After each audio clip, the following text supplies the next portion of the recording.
আসসালামু আলাইকুম এভরিওয়ান, স্পুনফুল স্টোরিজে আপনাদের স্বাগতম। আজকে আমি বানাচ্ছি ঝাল পিঠে। ঝাল পিঠের জন্য আমি নিয়েছি পেঁয়াজ এবং কাঁচামরিচ কুচি করে কেটে।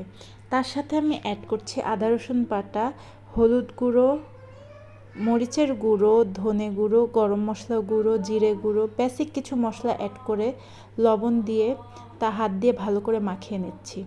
মাখিয়ে নিয়ে তার সাথে দিচ্ছি আমি একটা ডিম দিয়ে ভালো করে হাত দিয়ে মাখিয়ে তার সাথে আমি অ্যাড করব চালের গুঁড়োটা দিয়ে ভালো করে মাখাবো এবং তার সাথে পরিমাণ মতো পানি দিব।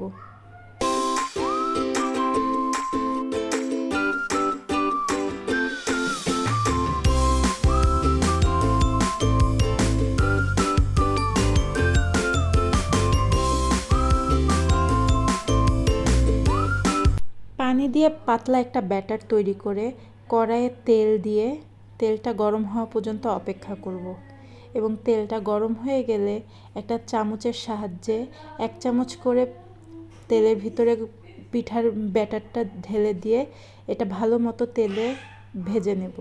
এটা খেতে প্রচণ্ড সুস্বাদু হয়। আমি আমার বান্ধবীদের জন্য বানিয়েছি, তারা খুব পছন্দ করেছে।